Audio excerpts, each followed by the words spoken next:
Cast is now starting. All attendees are in listen-only mode.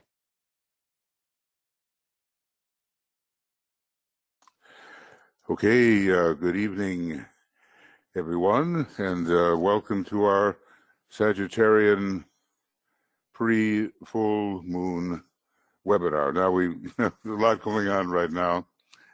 We just finished with 2 years broadcast to our usual YouTube broadcast link, and that would be the sacred pentagram in Sagittarius. We couldn't do it the night before. Too many computer changes in this room. We've had the computer man with us for 3 days. Okay, so things are improved in one way if we just know how to operate them. But tonight, well, it's our night at 3:45 GMT. We're going to start the Sagittarius full moon, and let's see, I should have this right at my fingertips, but I don't, so let's just see how it looks. I'll be able to tell in just a moment. And here we go, lunar phase, and apply, and there we are. Okay, so yes, at 5:12 and 8 seconds, GMT, that will be the moment of the Sagittarian full moon. So we have a lot compressed, and tomorrow, we're taking a little necessary vacation from the Ask programs. We will have other kinds of broadcasts and webinars, and we'll try to inform you of those. We have coming up St. Lucy's Day, Santa Lucia. It's a great, wonderful story about the inner vision. You can't tell whether it's absolutely true or not. It comes from Roman times, and that will be on Friday, Friday the 13th. It will be at our evening. I'm not exactly sure yet what time, but probably if one of you knows, Joe or BL or Michael, just let me know what time that starts. We've had so many programs.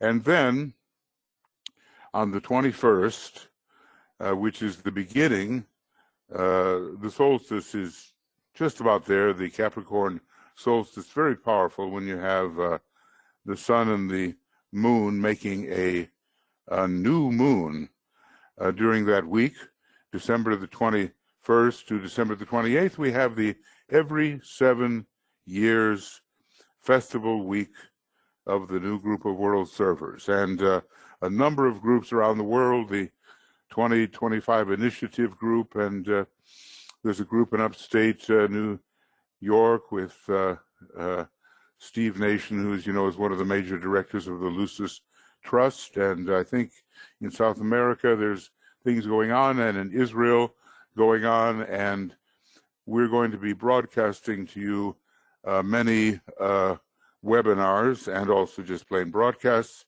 and we've been working on getting the setup so that you can talk to the people who are present in the room and they can talk to you.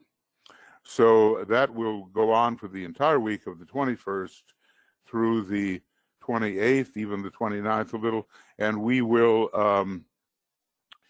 be sending, and maybe probably have sent to a certain extent, the links. All the links are there. The webinar links are many. You'll have to be alert, but the broadcast link is only one. So you'll be okay with that. And whenever there's a broadcast, you just tune in to the usual YouTube link. So much going on now. And in the middle of all that, the Christmas time will come. That beautiful time of the year where it seems that Venus in Capricorn really holds sway. The Christ, in a way, is a great initiate in relation to Venus, and he's an initiate in relation to Sirius. So you have the star Sirius, Venus, and you have, of course, the Earth, and that marvelous cosmic Christ and systemic Venus Christ energy comes into our Earth and creates, I guess, what we can call the Christmas spirit, and everyone feels it, no matter what their religion might be. Okay, so there is, right, thank you. And BL is putting in the broadcast link for our Saint Lucy's Day, Santa Lucia. Very touching story if you get into it, and you will get into it. It's just such a contrast between materialism and the outer sight and the true inner sight. I won't give away the story, but some of you know what it is already. And I personally, I always need to be reminded, about the nature of sacrifice. And when Tuya presents this Saint Lucia Day service, I'm just always blown away by it. What faithful people are capable of doing. So I hope you'll be able to join us there, and that would be marvelous to be with you. We have quite a few people here tonight, and I won't be going through all of your names, I guess just too many, but just want to welcome you all, and of course I recognize so many of you, from all over the world, and I'm very happy that you are here with us, warming up with I see the goal, I reach that goal, and then I see another, the progress of the spirit. It is, something that I would say is related to something I might call Monadic Destiny. In a treatise on cosmic fire, we do have this factor that we call Monadic Destiny. And this means that while the monad may be, which each one of us is, may be deeply involved in a kind of service to lower forms of life, there will be a time when that service is completed, and, we're serving just as we have been served, and we will take that great outward bound journey. Now, the journey, of course, is so Sagittarian, isn't it? But this is really a big trip. And this takes us to sacred planets for training. It takes us out of the solar system by and large, and to a number of local constellations where who knows how long we may spend in further type of training as monads.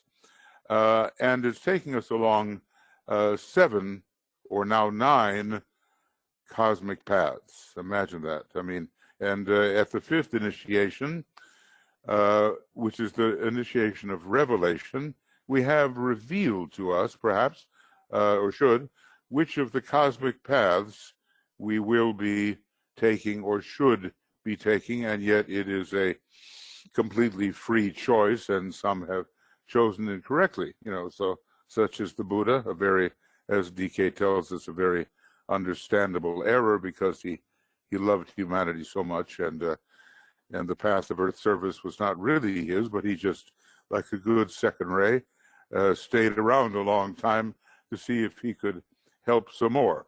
But he and the Christ will be moving on, and the Christ will be taking the ray path, the 5th path, and will be an embodied ray of love.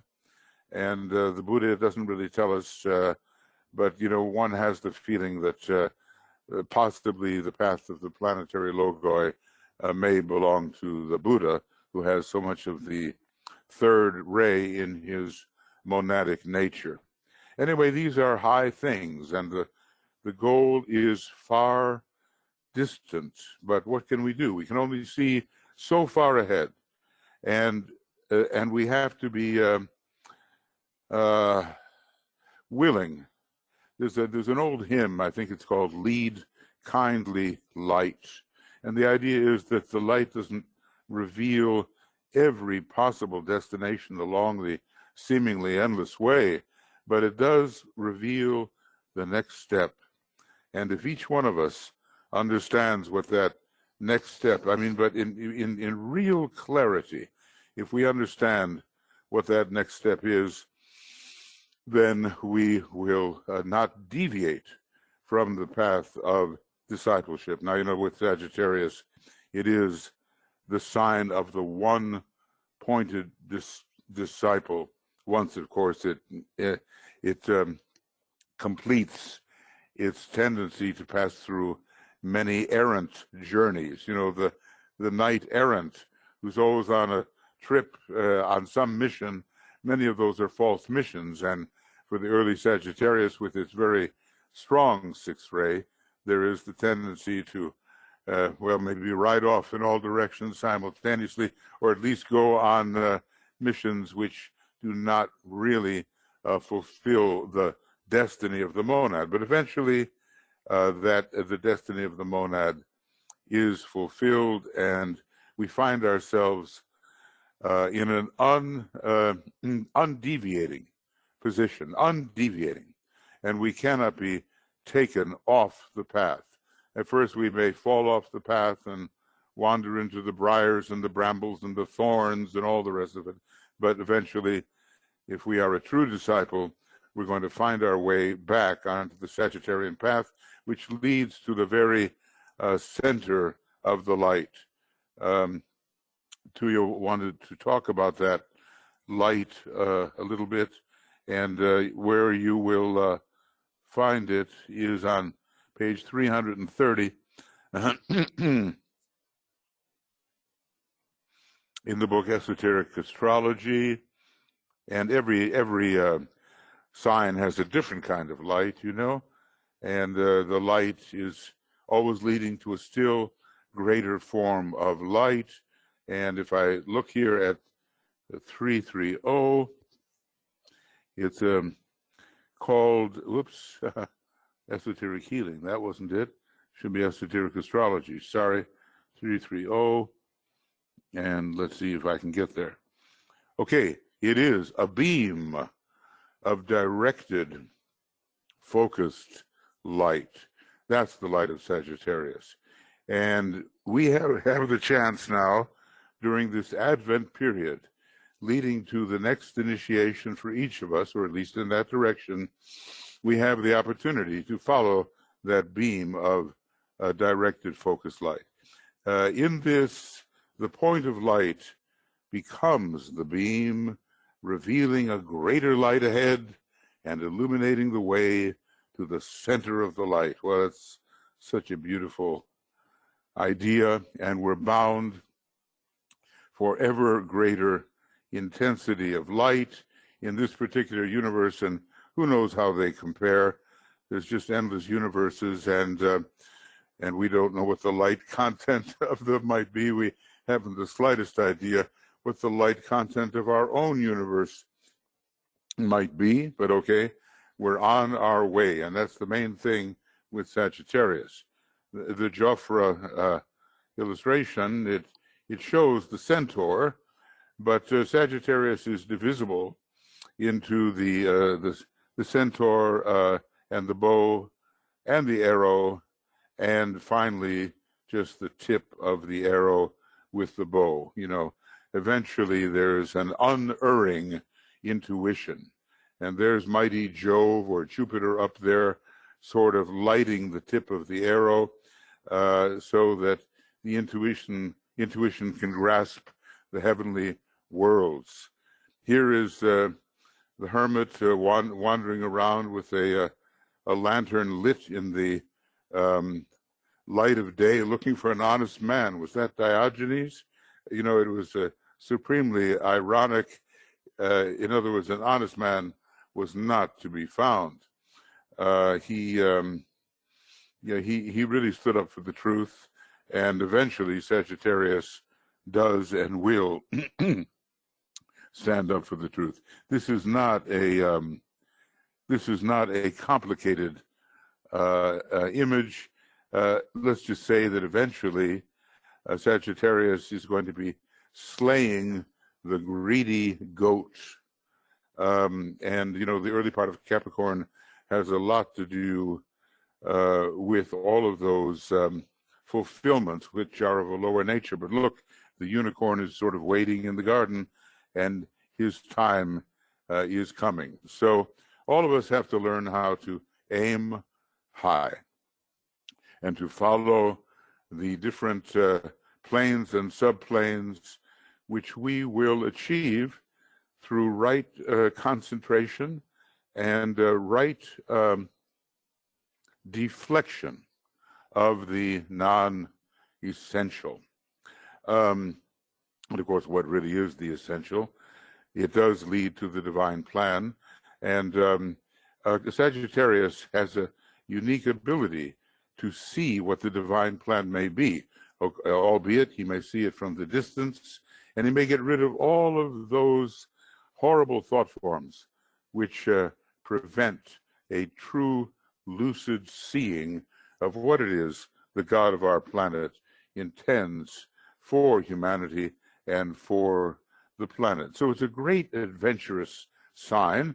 It rules the first and second initiations, and speeds us on our way to the third.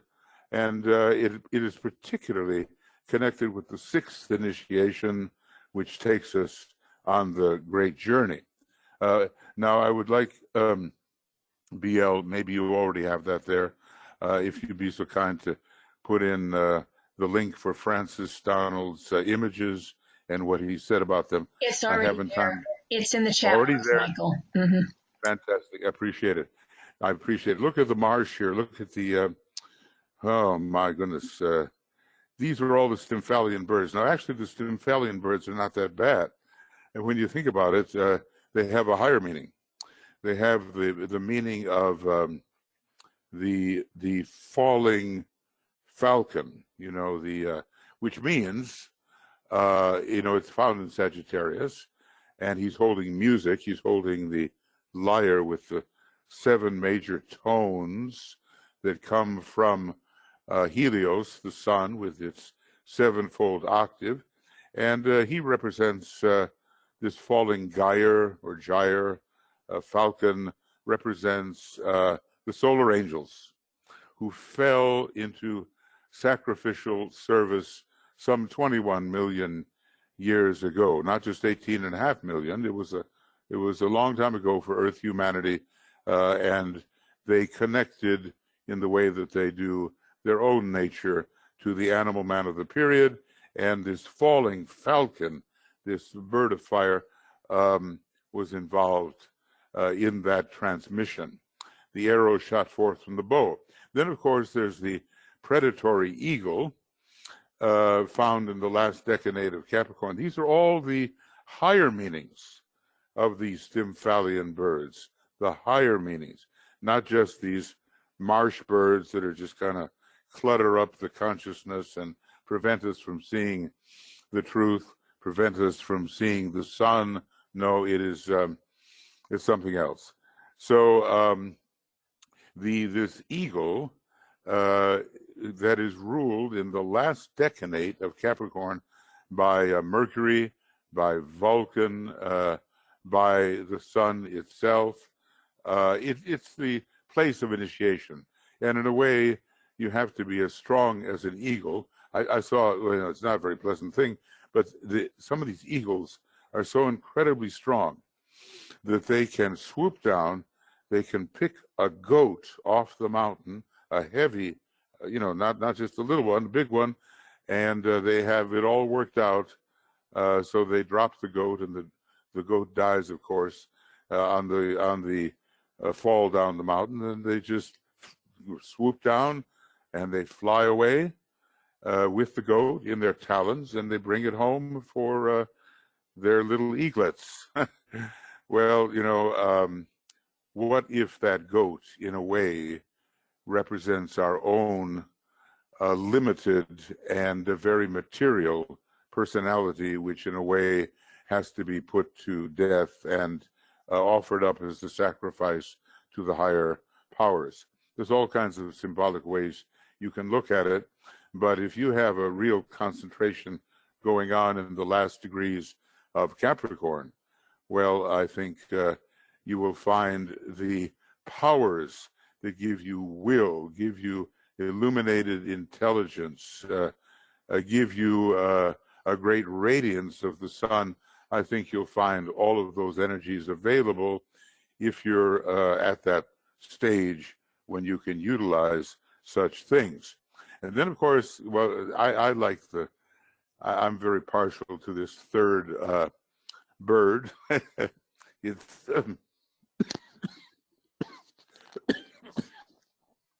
it's called Hamsa and Parahamsa. It's the bird of the swan. It's the swan. And it is found in the decanates of Aquarius. And let's see now, what decanate is it? Well, I'm thinking, just off the top that it's the last decanate, but it doesn't have to be. We have, let's see, we have a cross there, and we have a chariot, and we have a number of things that we have basically the rulership by Uranus, the first decanate, and Jupiter, giving us this massive group consciousness in the second decanate, and then brotherly love. Actually, what we really have, I shouldn't have said Jupiter, I should have said Mercury, because that will be the era of scientific telepathy. Very, very interesting. But anyway, Hamsa, the bird outside of time and space. Now think about that. Think about the great yogi, Paramahamsa Yogananda, Paramahansa Yogananda. Okay, it indicated for him probably that he was becoming or was an initiate of the fourth degree. And this Cygnus, the swan, sometimes is said to represent the soul, whereas the spirit is represented by Aquila, the eagle. But I have the feeling about Cygnus that it is just an absolutely transcendental influence and represents that which can even fly off of the cosmic physical plane. You know how Aquarius is connected with aviation, let us say, and with leaving the Earth and flying far beyond. The whole rocket movement and the space movement and all that, it's and the aviation as a whole, it's largely Aquarian. So we can look at what aviation means to us in the spirit. And when we look at Cygnus, the swan, we really see that. Okay, so those are the three great Stymphalian birds. Now, it just so happens that the lesser Stymphalian birds are these horrible thought forms, supposedly many of them with an iron beak. They can crush, they can break, they can kill, and they do destroy many worthy people and worthwhile efforts. So here's our Sagittarian aspirant. Well, he's an initiate of the second degree, and he's trying to drive them off. But what he discovers that he can't drive them off with a bow and arrow.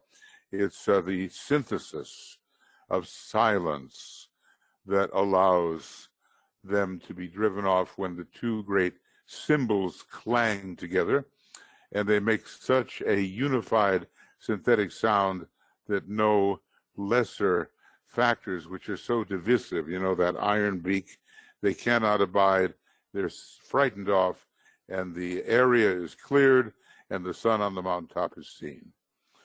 And I think that, and Francis has a lot more. So just go there, and you can see that. And here's the whole idea of how things become thought forms and go through the various planes all the way. Sagittarius is a sign of thought form building, and we're not only shooting the arrow upward, in a way we are trying to anchor that arrow of higher thought down onto the lower planes. And the bubble of thought is very large in the beginning and relates to the monad, but it becomes lesser and lesser as it descends. Now, the big issue with Sagittarius is, shall we contact the world of the idea, which is a true being, an aspect of the universal logos, or lesser of the solar logos or planetary logos, or shall we just be stuck with what we call an ideal, which is a great limitation upon what a true idea is. So in the magical process, obviously, we want to know what the soul wants. We want to aspire to that, and we want to bring that down and not destroy it on the way down. A lot of people in Sagittarius, they become fanatics. It's the greatest six-ray sign, you know, and they narrow down the true idea till it fits their emotional body somehow. We don't want to fall into that trap, but it probably takes quite a number of lives before we no longer do. So then please check out Francis's illustrations, and there's so much to learn, and he said a lot of excellent things over the years, and also given us DK quotes where they are necessary. You know, it's interesting. We see something here. I don't know if it suggests to me somehow a middle plane, a kind of we oftentimes hear that the plane of ideas is the Buddhic plane, but it doesn't really stop there. That's just the beginning, and the ideas go all the way on to the universal logos, who in a way is a great being idea itself. So the whole realm of ideas will continue to expand. And I've seen with Sagittarius some very narrow Sagittarians. They only, you know, it's just one Bible and it's just one thing and it's one path. And if you get off that path, you're doomed and damned and all the rest.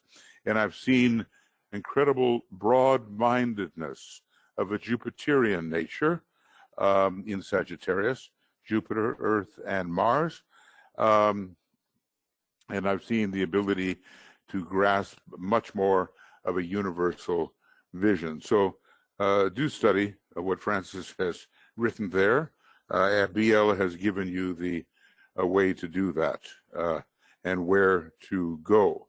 As a matter of fact, I just want to, you know, somehow Francis is actually here, and I just want to say, Francis, that we are all very indebted to you for your artistic excellence and your philosophical presentations and your way of describing the higher worlds through your art. I just have to say thank you on behalf of all of us. So, you know, thank you very much. Thank you, Michael. Yes, I mean, it's a real contribution, real contribution. And don't forget, of course, we have the every other week webinars coming in with Francis, where he's doing the Secret Doctrine, and then he's then 2 weeks later the Manly Hall Big Book. You know, I'm used to hearing that the Big Book is called the AA book. You know, Alcoholics Anonymous, that's the Big Book, but Manly Hall wrote a really big book. I finally got a hold of an original copy of that thing, you know, and it's encyclopedia of. Hey, I'll tell you what. Do you know the full name, Francis? Because if you do, I'm going to mess it up. Encyclopedia of Rosicrucian symbolic. What? How does it go? I don't have it at the tip of my tongue, but it's Masonic and Rosicrucian symbology, something like that. I can symbolic philosophy. Symbolic philosophy. Yeah, Masonic, Rosicrucian, Kabbalistic. Symbolic. I Okay. have it right here on my lap, and boy, is it heavy, but I love this book. An encyclopedic outline of Masonic, Hermetic, Kabbalistic, and Rosicrucian philosophy. Okay, you got it right. Fantastic. I mean, you know, it's so hard when you have a book like that. It weighs a ton, and then you can hardly remember the title, but it's a wonderful book, and Francis is doing a wonderful job to present page after page from that book. And I'll just say that it's much, much more than that. Those are just like 4 of 100 topics that he covers. that he was decided to include in the title, but it goes into so much more than just that title. Well, you know what, Manly Hall, I met him once at his house, and I'll never forget. I'll never forget it. It's very moving. But he was a very big man. You know, I think he had some kind of disease that expanded him. He was a Pisces, and with the difficulty walking. But you know, the old saying is that Pisces takes from all the signs, and he really, really did. You know, in other words, it was such a synthesis that he made. So, you know, we had a nice conversation with some of the University of Seven Ray people in Manly, and his wife Marie was there, and she's oh my God, combination of the sixth ray and the seventh ray, a real.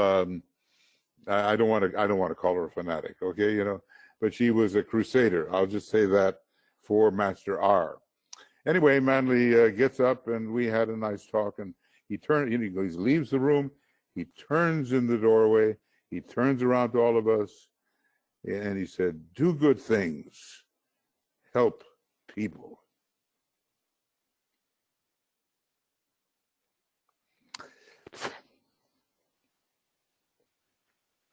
Can't get over it. Anyway, a few of those moments, you know, sort of make your life, and you see somebody who really did do good things, you know, and he really helped a lot of people. So it's been, for me, you know, an example. Okay, well, now we're at the place where we're going to meditate, actually, and all I got to do is find it, huh? Somewhere here is a meditation, and here it is. Okay. All right, friends. So let's see what we come up with. Now, remember, there's not a whole lot of time, because this, in just a few hours, we're going to have that 3:45 presentation. And then at 5:12 and 8 seconds GMT, which, well, gosh, it's just about 9 hours from now, something like that, we'll have the exact full moon. Okay, so let's get into it. In this Advent period, and yeah, you know, and you know, Advent doesn't just have to be the birth of the Christ once. There's all kinds of depth to the birth of the Christ. It goes deeper and deeper, how the cosmic Christ can be born in the consciousness. So each Advent is not just the preliminary Advent, where maybe, in fact, okay, we learn what it is to have the birth of the Christ in the heart. I mean, you know, that's indispensable somehow, but it goes farther and farther and farther until there is really, really the beginning of the birth of the cosmic Christ. The individual Christ, as DK tells us, ruled by Virgo, and the cosmic Christ ruled by Aries. All right. So let's, you know, I don't necessarily read word for word from the meditation form I use, but, you know, it's there to help orient ourselves, and I think can be useful in that respect. And you know, I'm just so excited, and some people even more excited than I am about this upcoming festival of the new group of the world servers. It's every 7 years, and we just have to make the most of it, especially given the fact that there is a a counterforce attack on the principles that elevate humanity. And if you don't see it, well, I don't know how anyone can't see it. It's happening. So we esotericists, or esotericists in training, have to get together, work on the inside, and not let what happened before World War II happen again. This has to remain on the psycho-spiritual level, and that it's there that if we cannot find ourselves in a Senate or a Parliament or a House of Representatives or whatever, then we work interiorly. And if we do find ourselves as a leader of people on the outer plane in the political arena, then we still work interiorly. Okay? All right, here we go. So this, we're pretty much really in the day now of the day of safeguarding. I mean, we're within that 12-hour period where DK said he would be out looking for group approach to him and to his ashram, and obviously what can they do but strengthen that approach from those of us who are in fact approaching, which we are doing. Then we'll, continue with that for another 12 hours after the full moon, and then we'll get into the idea of distribution. And it could be 3 days, or we usually celebrate the 5-day period, 2 and 1 and 2, and some are working at 3 and 1 and 3, and the hierarchy works from new moon to full moon, and from full moon to new moon. They really take it upon themselves. So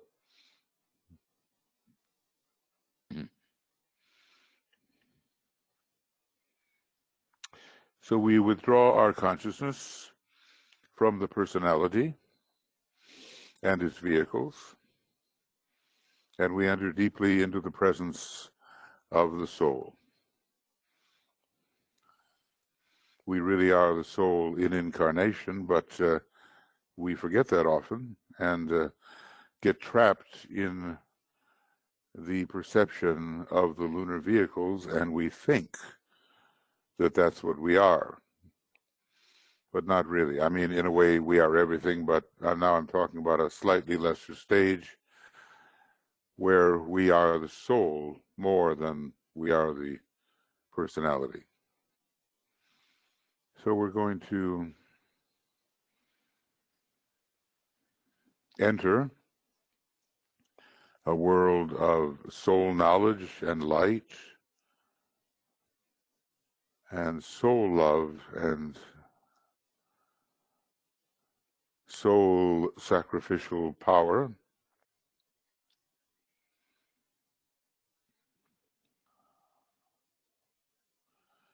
And that sense that you sometimes get in the heart of a group soul descends on us.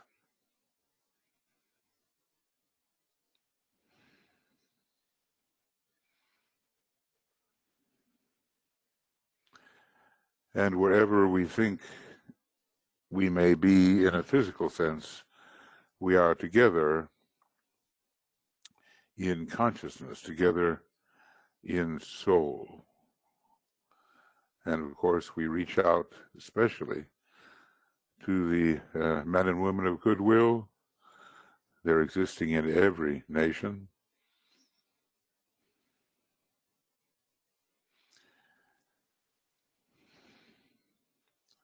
And we reach out to the members of the new group of world servers. It's a high standard to really be a member of that group. But we reach out in soul.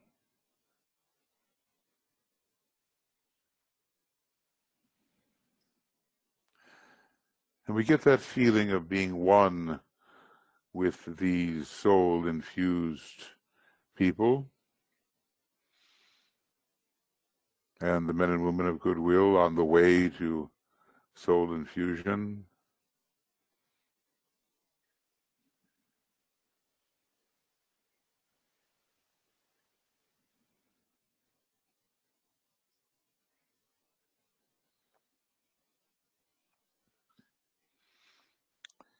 And to the extent possible, we think about or visualize, or however we do, come en rapport with the one soul of humanity. And that, of course, includes people who are in the body and out of the body.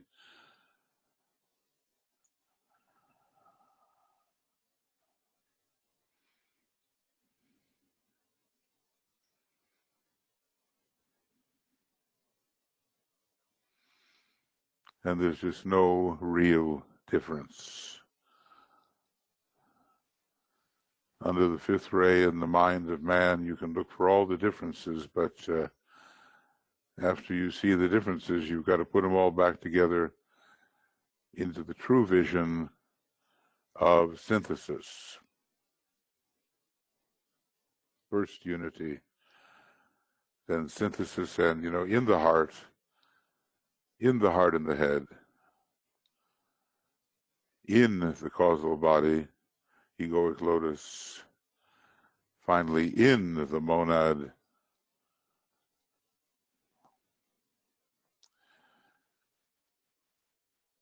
that's where all this will be felt. And so we really are merging. We don't have to know people personally, but whoever is out there, apparently out there,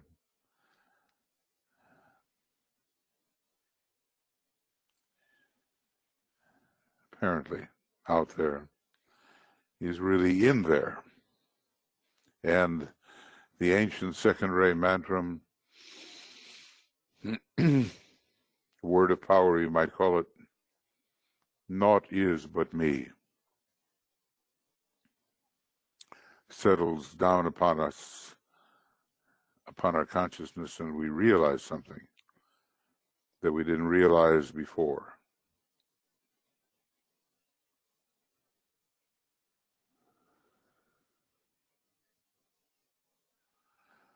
It's a huge statement. Naught is but me. And I know that's not just people. That's everything.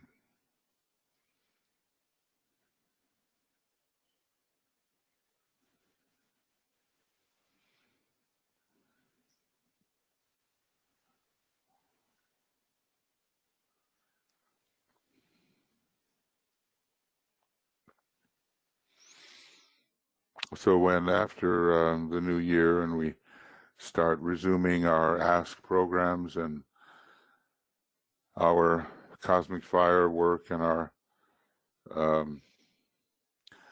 guess I can call it Vedanta work,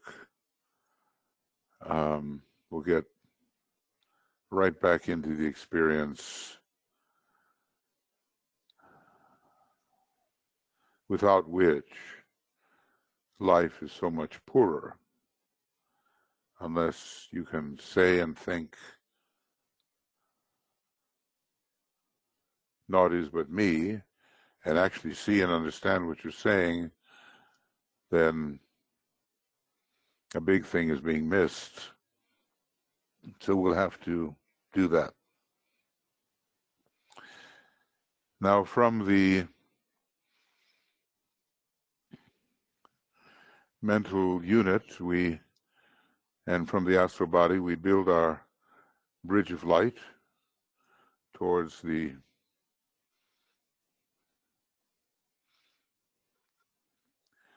higher realms.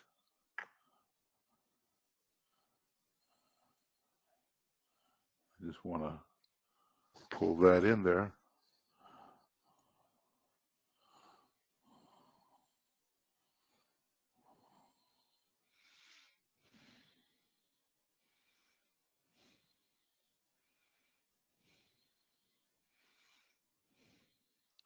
And the very first diagram shows you how you have to work. There's the bridge of light covering the mental plane. But it really extends lower, of course, and extends higher, much higher, much higher. But it's a bridge of light, and it's our connection with realms that you see here. This puts it in proportion a little bit.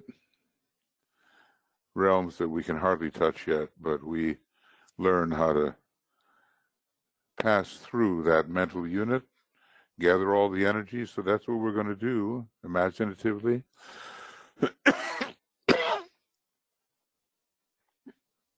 There's a sort of a circle of retained spiritual energies around the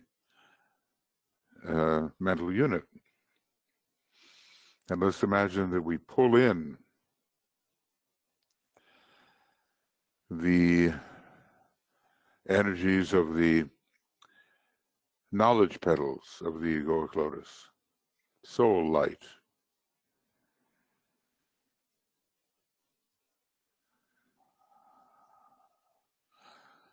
And that we pull in the energies of the love petals of the egoic lotus into that pool of retained energies around the mental unit.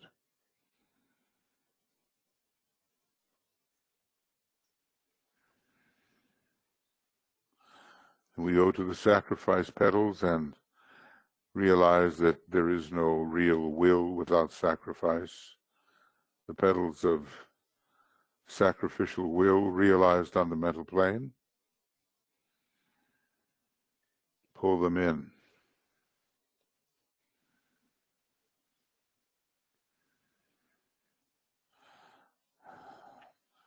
And we go further into the synthesis petals.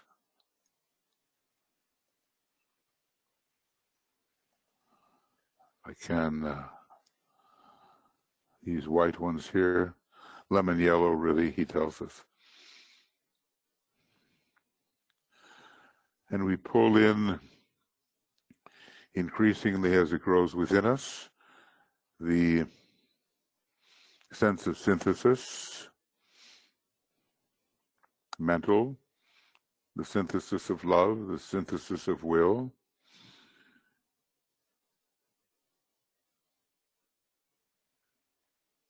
We pull those in. And finally, we go to the, imaginatively, to the jewel in the lotus, the reflection of the monad, and whatever is there, however many divisions, it's the powerhouse of the egoic lotus. Pull those in. So here are, we imagine, retained energies around the mental unit. And the rainbow bridge has all the colors, but maybe two are outstanding of your soul ray and personality ray, but we mostly work with indigo now when we have the group meditation.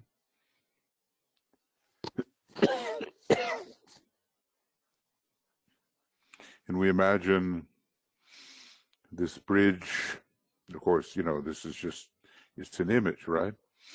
But we imagine the bridge extending from the astral plane with all those colors, but indigo predominant, through the pool of retained energies,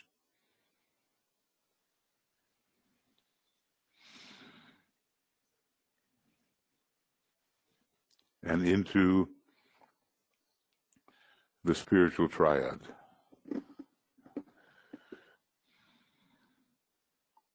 It can't go all the way yet, of course. Not even a master can go all the way.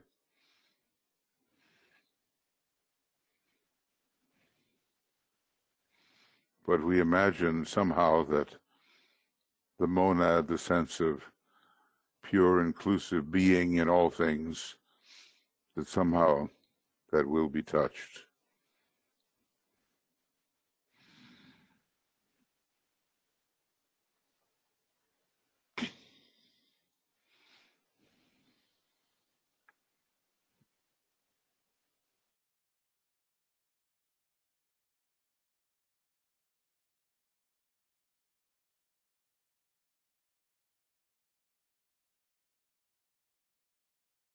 So all of the technicalities, they will come to us in time, but the idea is, here is the bridge of light, and probably it has its own sounding and its own resonances, and it allows the consciousness which is lower to ascend into realms which are always there, but hardly always perceived. So I'll tell you what, we're going to use the second ray word of power. We're going to say, I see the greatest light inwardly. We'll say that 3 times. As we imagine a shaft of white light connecting everything, all the way from the astral plane, and even some of the etheric, I think, across the bridge, into the triad, as far as it will go, and verging towards the monad. And then there will be a response. In the Bible, the prodigal son is returning home, but the father doesn't just wait for him to knock at the door. The father runs out his own front door and meets the prodigal son as he's returning. There's a lot of symbolism there. And all of us are projecting to a certain extent along the line of projection, and it will go further and further until one day it will be complete. And even the realm of the triadal permanent atoms, Atma Buddhi, will be accessible as it is to those who are Chohans now. So we'll use the second ray note. It's a blue note, and we'll sound the Om, but inwardly we will say, I see the greatest light as we project that rapier-like beam towards the higher spaces in our nature.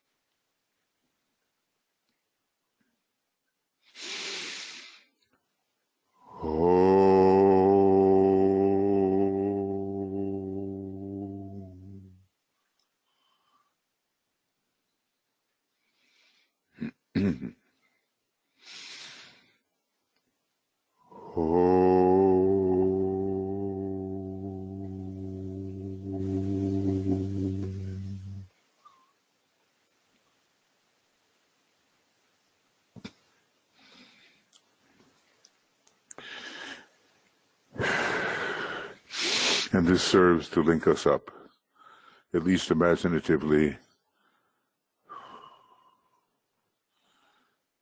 with spaces, vibrations within our nature which we mostly don't appreciate, don't contact, and can hardly imagine that they are really there.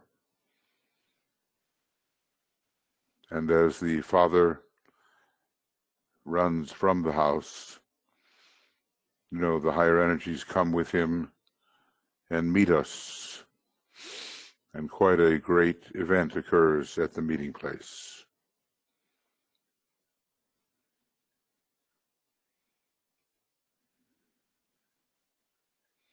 I see the greatest light, the unfettered enlightenment of Shambhala. We can't see that directly, but we can, the more we tune in with the energy of purpose, and will,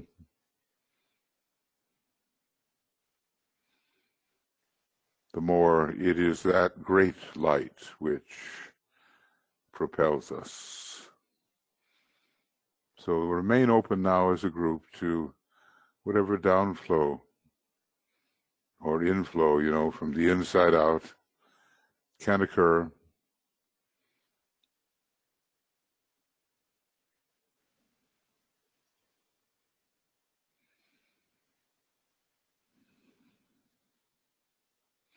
Because we do need to synthesize the energies of our nature rather than have them incommunicado with each other. We need to unseal the apparent blockages so we can appreciate ourselves as a unified being, verging upon the realization of synthesis.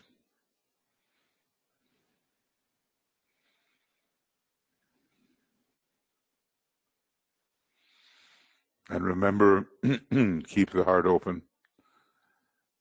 Without the heart, there's no synthesis. And the masters themselves, their consciousness is focused in these triadal realms. So we want to approach them because we want to cooperate with them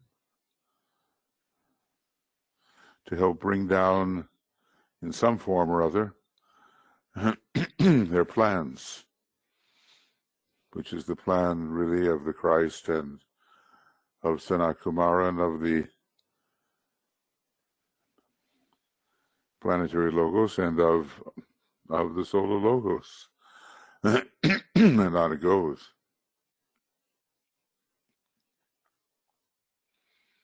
So this great vertical intense alignment is with us, and we salute our elder brothers.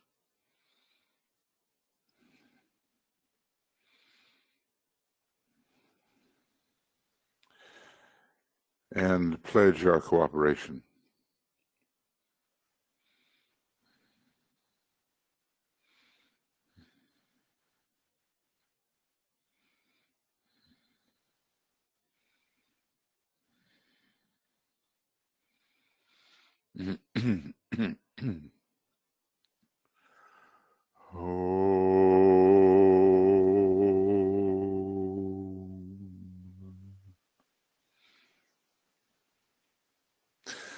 Salutations to the Christ, the Master of all masters, the teacher alike of angels and of men.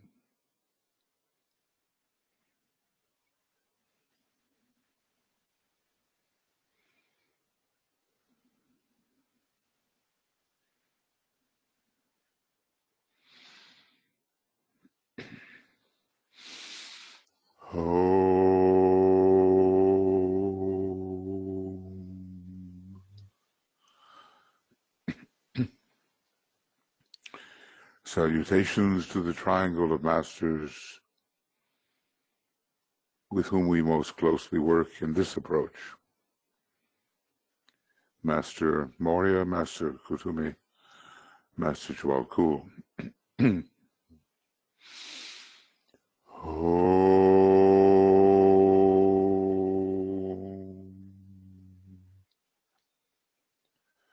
Salutations to the Master Moria, the head of all esoteric schools and organizations. These sources truly teach the will.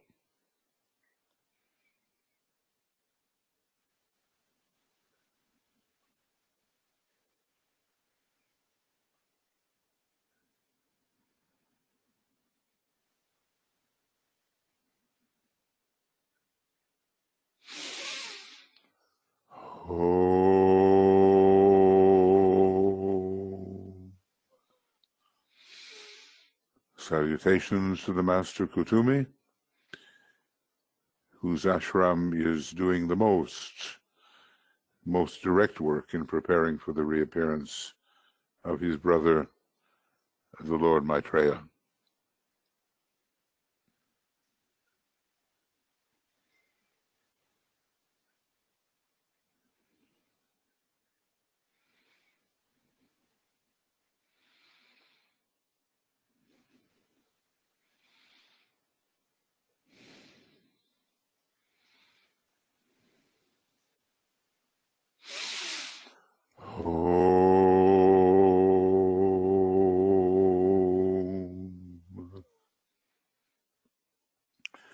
Salutations to the Master Jwalkul, DK, who has in his charge the training of the disciples and the initiates of the first, second, and now the third degree. He's given us the blue books. He's the messenger of the masters.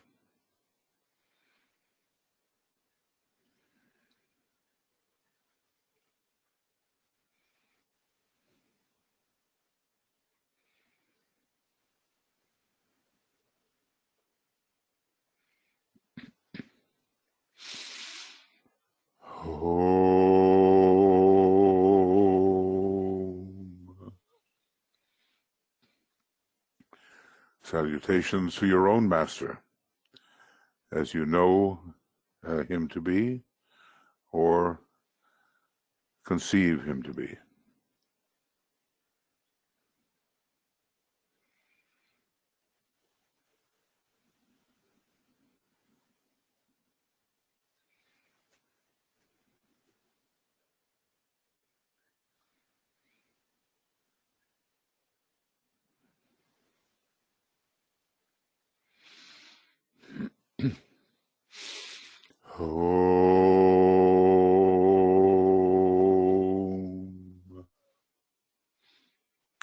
Salutations to the entire spiritual hierarchy of the planet.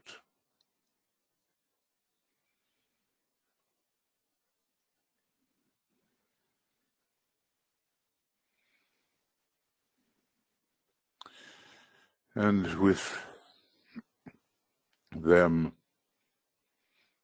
we intend to work productively, helpfully,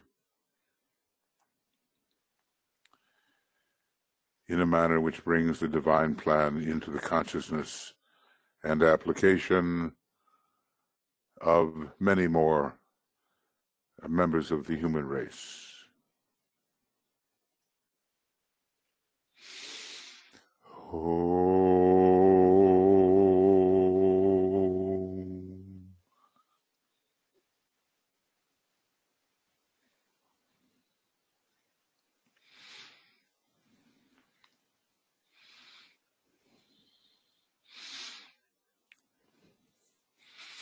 And our connection behind it all, although we cannot yet penetrate to that point of tension, is the great shambolic center, and we try to live in the divine purpose as much as possible.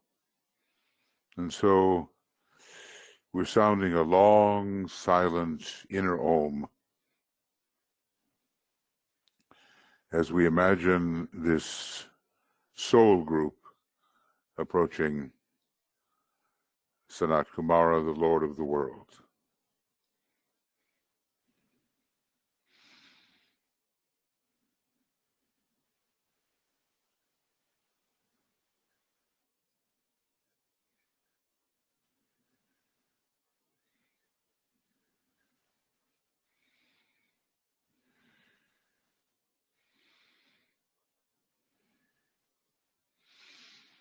And may the purpose of Shambhala, in the way that we can apprehend it, obviously far less than its fullness, descend into our consciousness, and may we enact what we can in relation to this soul purpose, this purpose of the Great One, which will literally transform the planet and make of it eventually a sacred planet. May we really help.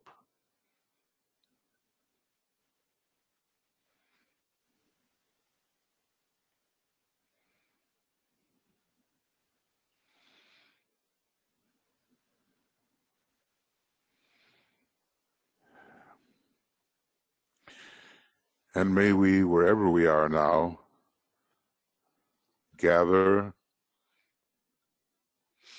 into a point of brilliant light, of inclusive love, of undeflectable spiritual will,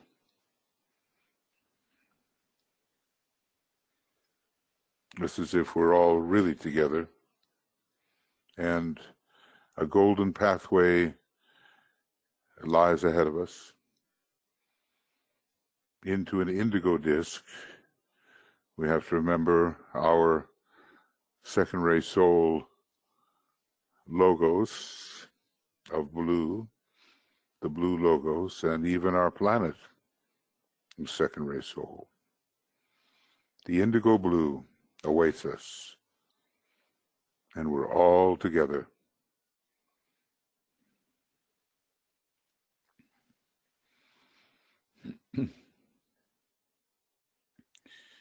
And we'll travel along together this golden pathway as it is absorbed into the indigo disc. So let's visualize that happening.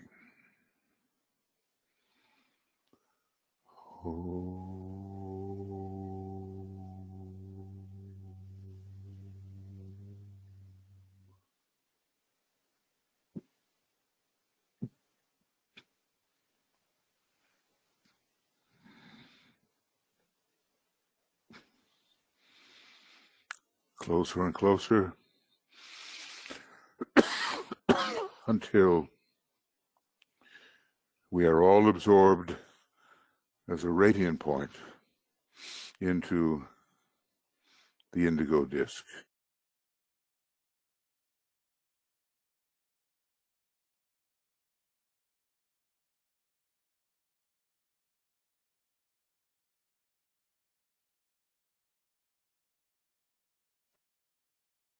And there we will work with our creative imagination,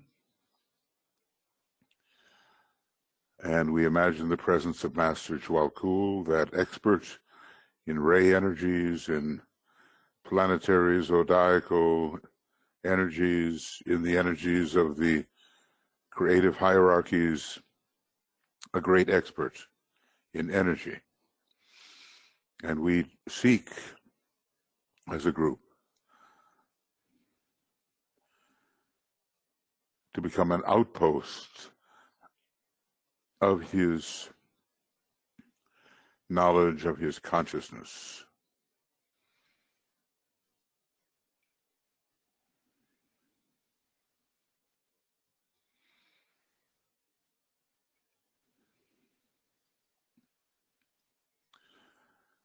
So we want him to work through our consciousness so we too can apprehend more of the energies now available and apply them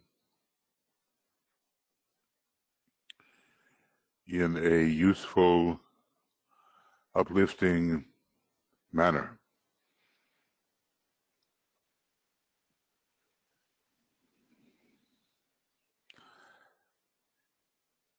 All the planetary energies are always available, of course, and the zodiacal energy is always available, of course, but at certain times they are more intense.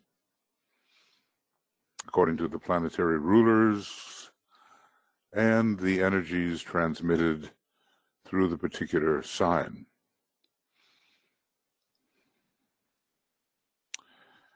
Jupiter expanding the point of view, the Earth becoming a sacred planet, experimenting with many forms and redeeming the past. The Earth is a great center of fiery redemption. And Mars, such a keen flame, directing the personality eventually in great aspiration and idealism towards the soul, the hierarchical ruler. And coming through Sagittarius, the fourth ray of humanity. Sagittarius was so important in the transformation of animal man into the human being. The fifth ray of discovery. Go everywhere and learn all about it. And the sixth ray of fiery, one-pointed aspiration. These are energies now available, and the time must come when we really begin to feel them. We will meet them along the way. They're right here, right now.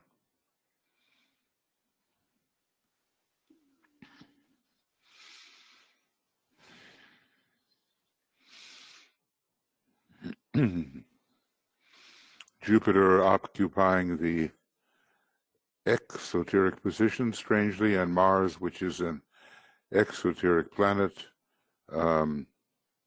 occupying the highest or hierarchical position. It's a redemptive process.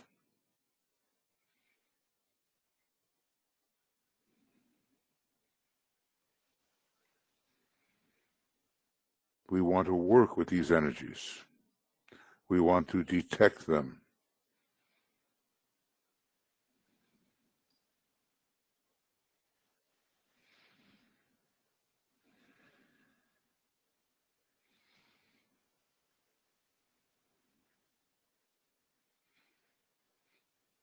Jupiter, of course, is a long way from us, relatively speaking. But it really gives the vision, because it is present right here and now in its subtler radiation. It expands our sight, our consciousness, our embrace of life, an ever-widening ring past Nod, an ever-widening horizon. And we will grow towards the fulfillment it indicates, and always ever greater wholeness is revealed to our consciousness.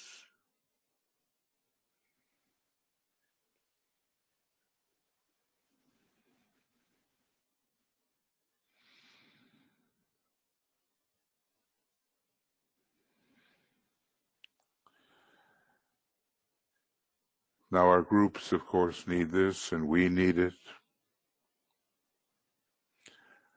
So many of us hold ourselves in a very cramped condition, with that ring pass not too tight and not inclusive.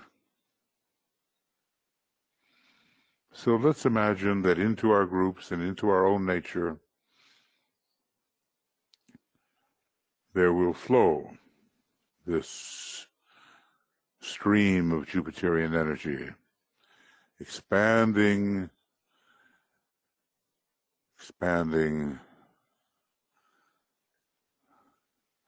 what we understand of the realities of life. And let's see it really doing some good for ourselves and for our groups, and of course for larger and larger wholes, and for humanity as a whole. It has that second ray soul, just like Earth.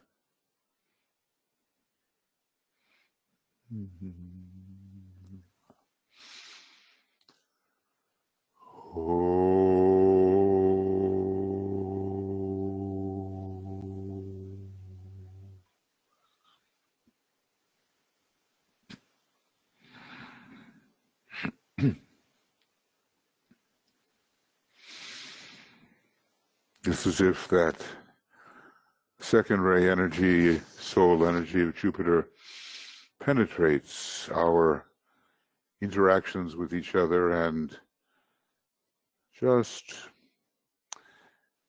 enlarges them, fills them with greater depth and height and breadth. We just have loving understanding.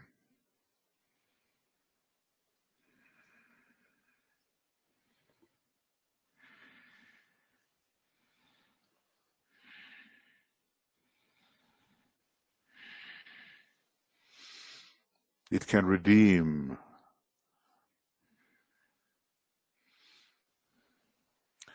the cramped, concrete-minded condition in which we often live. Jupiter is not about the concrete mind.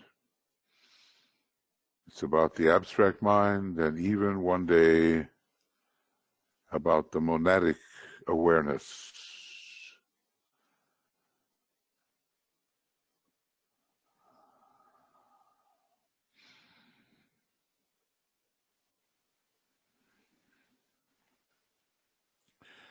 This is a time when our consciousness can really expand. And let's think of that as the days pass and we see more, understand more, embrace more.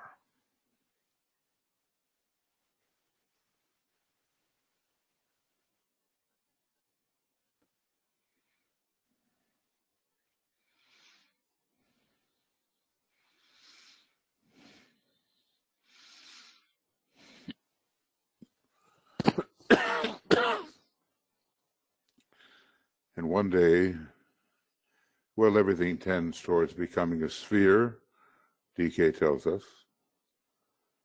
Whether it's a planet or a star or who knows, as a wholeness, we move into the sphere which Jupiter represents.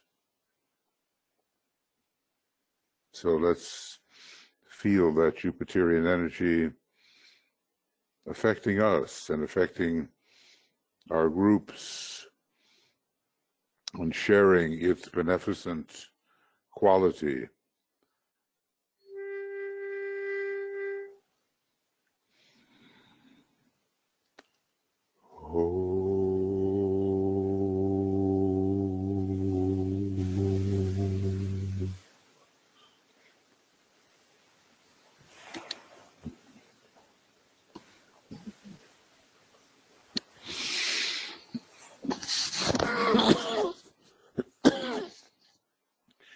The esoteric planet is the Earth. First ray monad, second ray soul, just like Jupiter. Third ray personality, like Saturn.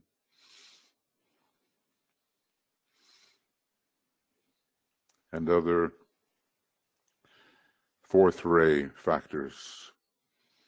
Its symbol is the cross of pain and redemption. And there's an extra special pressure upon the monads who incarnate through the Earth. Only through Mars and only through Saturn do similar monads incarnate and feel that pain. Graduates of the school of painful endeavor, of releasing sorrow and purifying pain. We're here for a great purification, and one day, when the Solar Logos takes his 5th initiation, our day will come, because we are the base of the spine center, active at the 5th initiation for that great being, the solar God. Now we're on our way.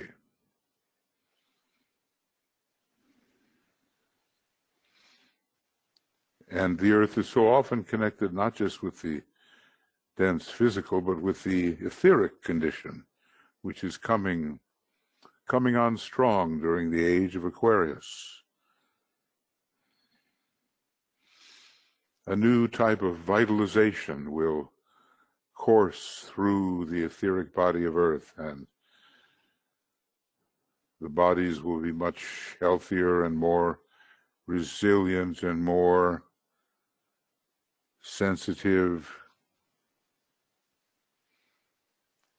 And the glorification of our planet will come at the 3rd cosmic initiation. Now, so far, we've only taken one truly cosmic initiation. So we're just like a neophyte in the planetary spheres.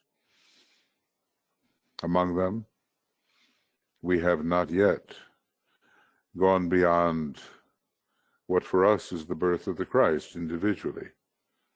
But we're on our way to the Judgment Day, which is probably at the 2nd initiation in a series of 7. It's all science, and just read 384 of Cosmic Fire. You'll see it there. So we're becoming a sacred planet. And as we become sacred human beings, which is beginning really at the 3rd initiation and culminating at the 5th, we can really help. Many, many masters of the wisdom are needed. 5th degree initiates are needed.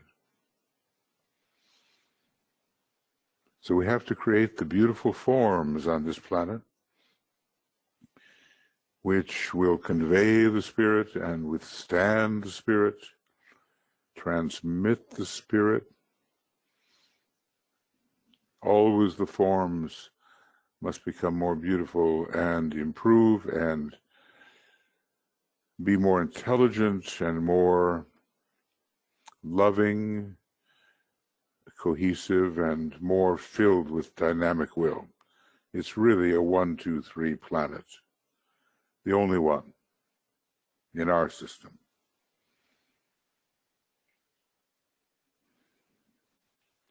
So maybe we have to become truly citizens of the earth.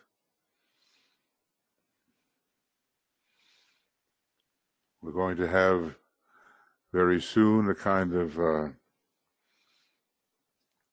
Tulia's been talking about it a long time, and I'm coming along, an esoteric United Nations. We become real citizens of this planet, inwardly.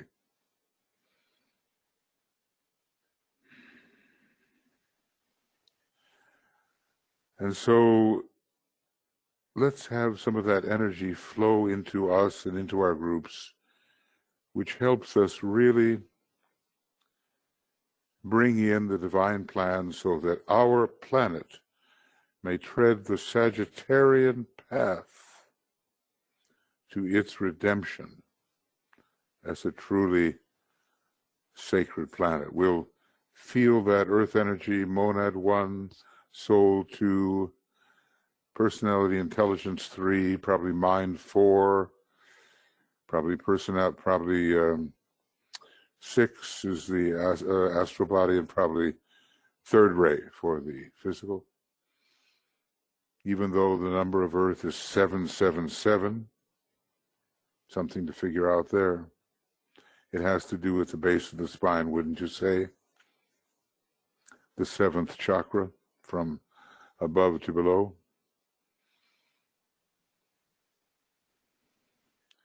let us feel that energy coming in, the redemptive energy, and empowering us to take a true role in helping our planet to become a sacred planet.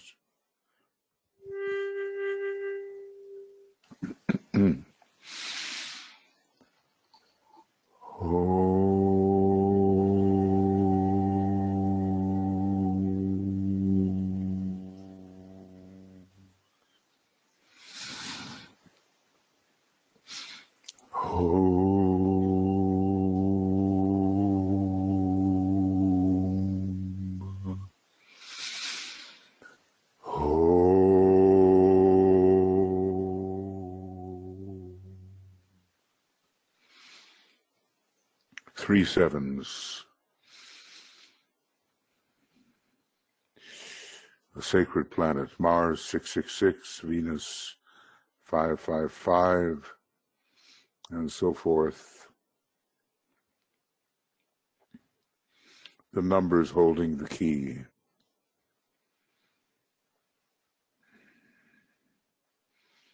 Not just that we live here, but that we know and understand true planetary citizenship, which will help our planet move towards its glorification so that it can become that sacred heavenly temple in our solar system.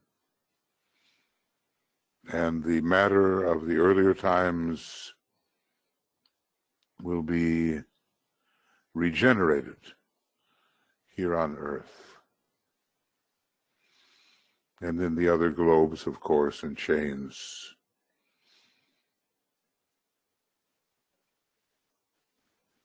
Integrate us through Sagittarius, ruled esoterically by the Earth, into the great process of treading the path of Earth towards sacredness.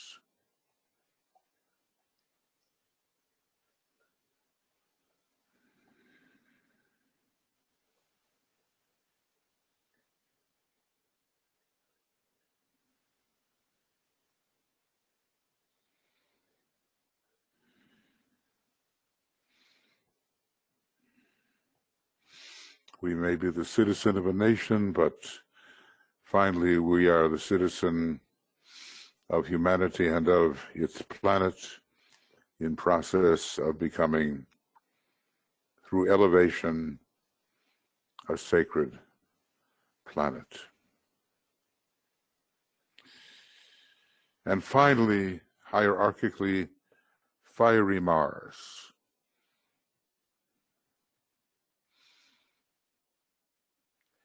Such keen aspiration in Mars until we achieve the transmutation into an altogether more spiritual elevation. And, just thought of it here, but so many of those beings have come to Earth because they couldn't finish their evolution on the moon.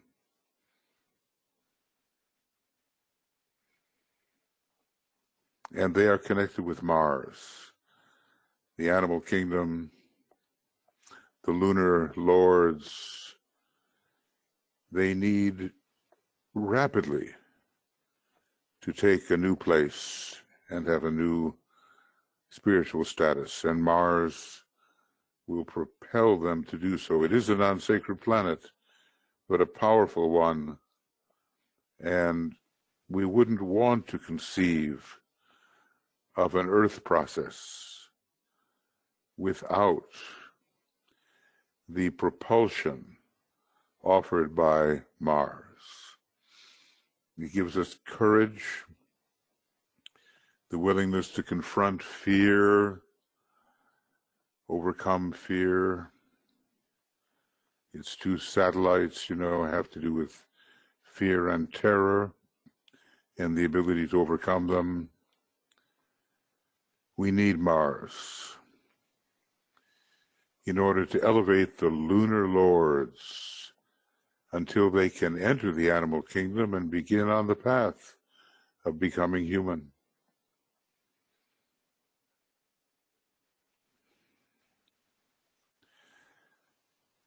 Our personality is very stubborn. And there is a lower Mars, but there's a higher Mars, like a catapult, sending these lunar lords into a higher space of susceptibility to higher energies until we become the true initiate. So let's imagine the power of Mars. I think I'll use the red note to imagine that.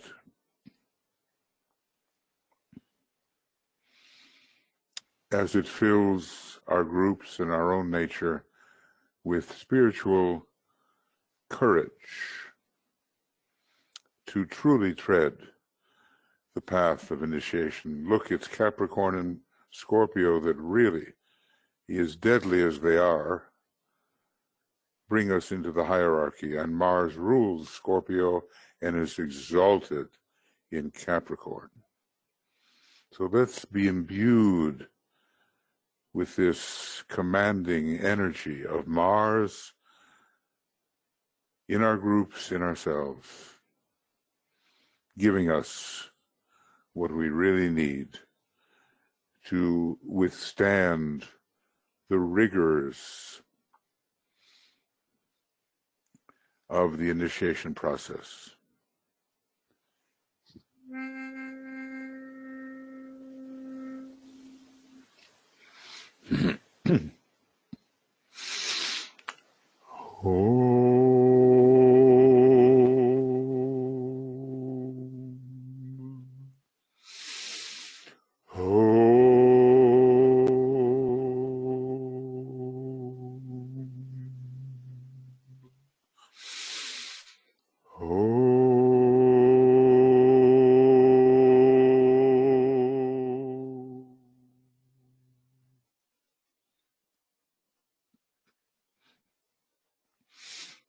Let's use Mars in the right way.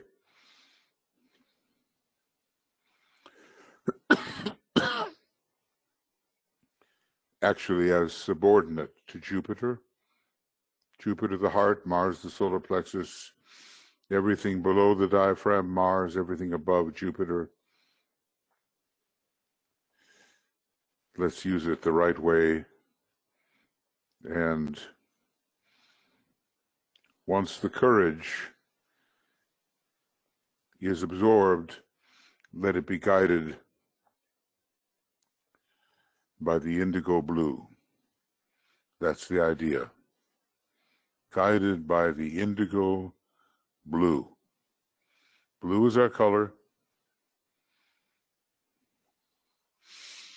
And all colors are subsets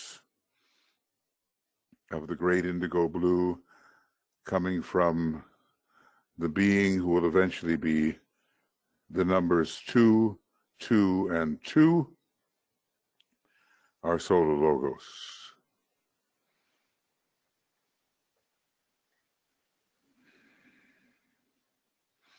Even Sagittarius can be connected with the royal blue color.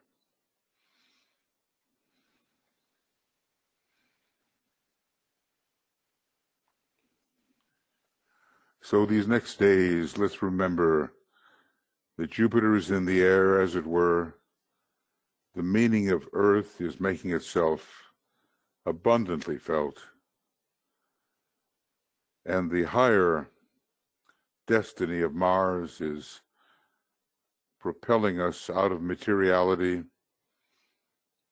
through bravery. And all the time the sun is shining. The great solar logos.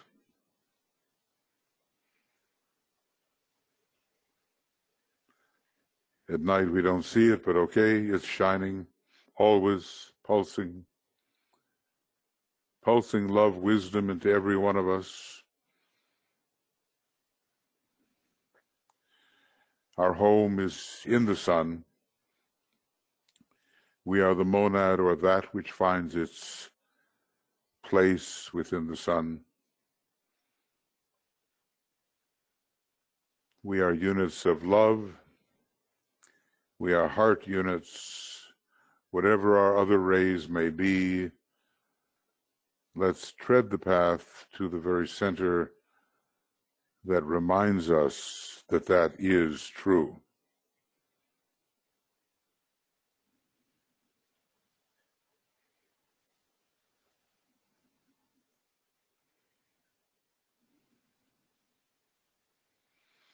It's a marvelous destiny that awaits every human being eventually, and a great journey to the higher places, undertaken under Sagittarius and Libra. Choose the path, stay on the path.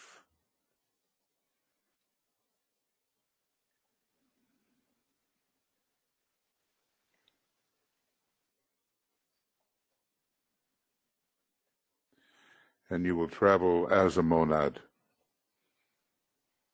A very interesting possibility. So much lies ahead, and Sagittarius is the great sign of the future.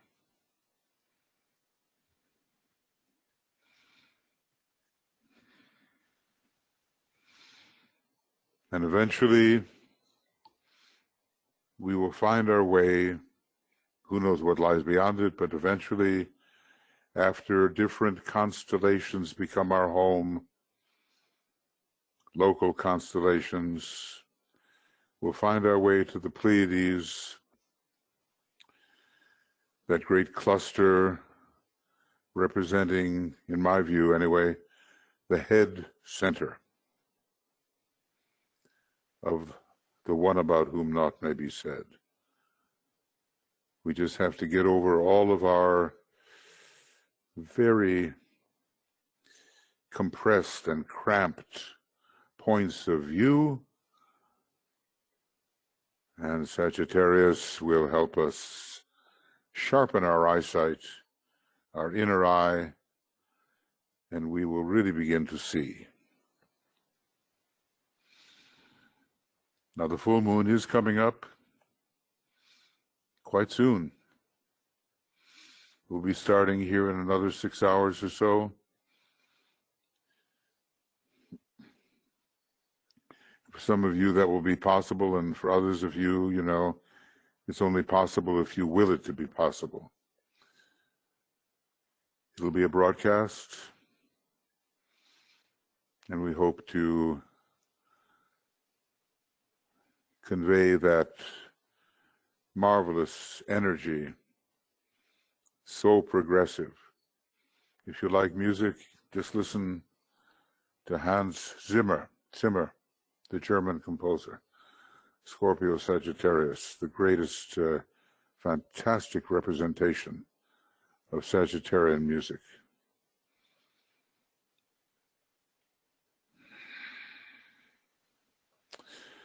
It all comes from the one about whom naught may be said in our local cosmos. And Sagittarius is one of those petals in the heart and the head. It has its 3 rays, the 4th, the 5th, and the 6th, and somehow it's very connected with I think the constellation, the Centaur. In a different way it's connected. It's connected with all these centers below the diaphragm, and also with the Ajna center.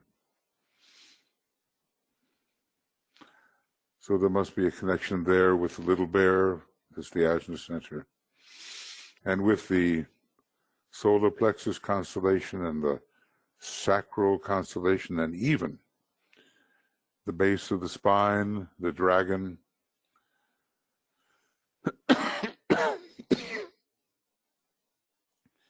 Because that arrow of Sagittarius is Plutonic also, and it shoots up from the base of the spine to the ajna center and to the top of the head.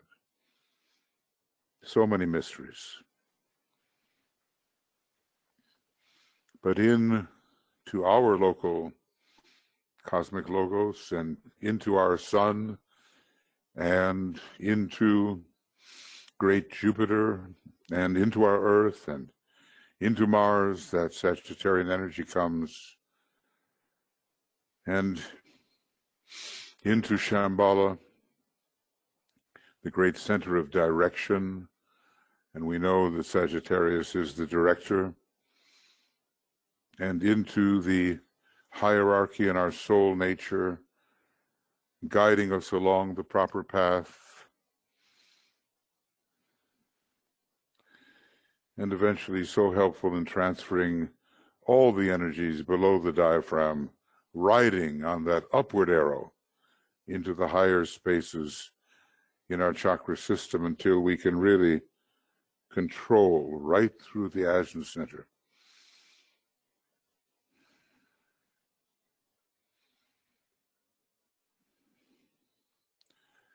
People don't know where they're going. They don't see. But let's look at the Earth and all the trouble spots. Maybe you can find one that you are particularly concerned about and send in, I'm going to call it the energy of 2020, which means perfect sight. It's coming now, the year 2020. And many Sagittarian people, they even have sight that's better than 2020. It all depends on other factors. But send into some area the virtues of discipleship, of staying on the path, of seeing truly, of being steadfast, steady, and not deviating from the path. Send that in to a troubled area.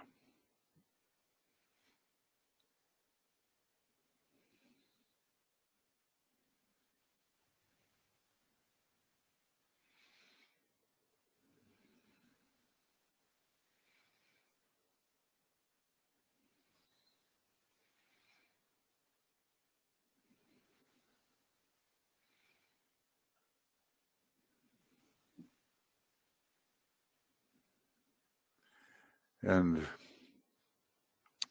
let us move from simply believing, at which Sagittarius, of course, is very good because it's a great sign of faith, into actually seeing, and finally seeing with the single eye which reveals the truth. So transmit your energy now on the Om into an area that really needs the correction that Sagittarius can provide.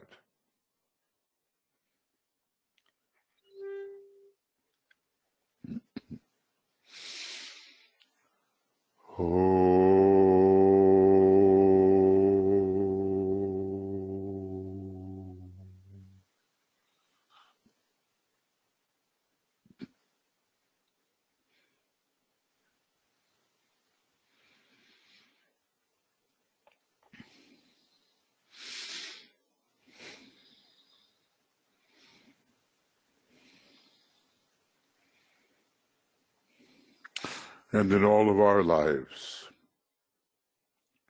let us truly see truth as it is and follow that path of truth, not getting off the path, not deviating, not going on some errant adventure.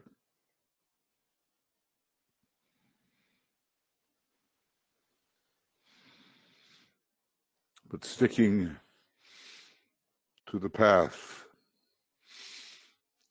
that leads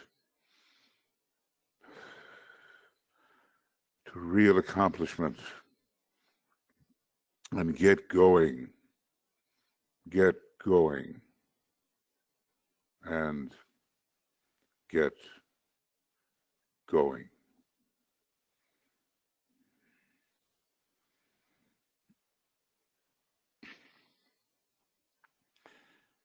So over the next few days, we'll be working with this energy, taking it in, feeling it, absorbing it, sharing it.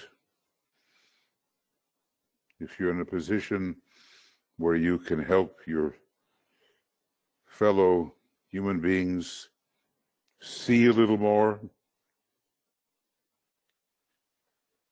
then do that. Look how Master DK has made it possible for us to see. And think, Alice Bailey died in Sagittarius. So you can only think of what a great guide she's going to be in her next incarnation, if it hasn't already begun to occur.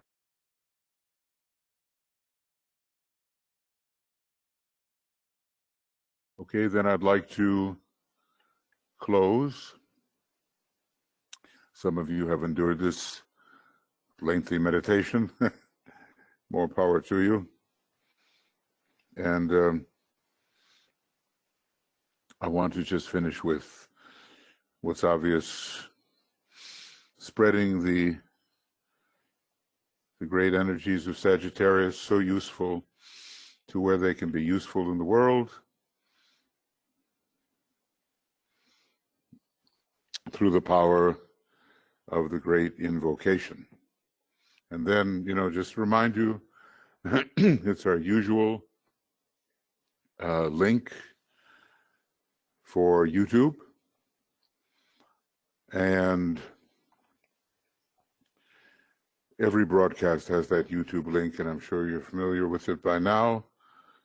Or just go to Moria Federation Esoteric Education, and you can find that. It'll be coming through YouTube. And it'll start in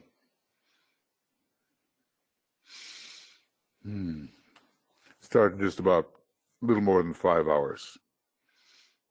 So, friends, let's do our great invocation, and my gratitude and the gratitude of the entire team that you could show up and be with us and get yourself all cranked up for the actual full moon meditation, which occurs quite soon. So nice to see some new people here, and many of the regulars. I'm very happy about that. We have to work together, friends. The issues are too serious now, and the attack on the higher values is too well focused. So let's be as strong as we can and as targeted as we can with, Sagittarius, and let's let the arrow hit its mark and blast away those negative forces as we ascend towards the higher. The great invocation. From the point of light within the mind of God, let light stream forth into the minds of men. Let light descend on earth.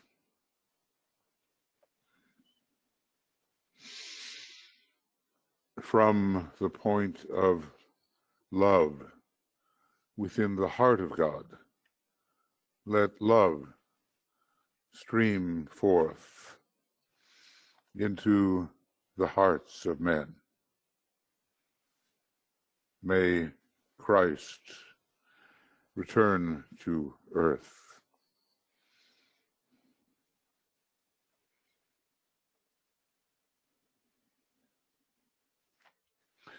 From the center where the will of God is known, let purpose guide the little wills of men, the purpose which the masters know and serve.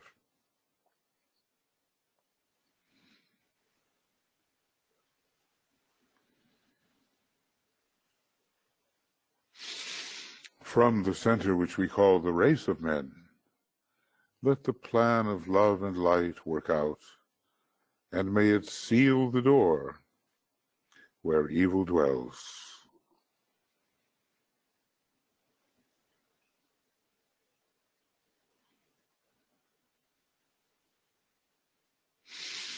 Let light and love and power restore the plan on earth.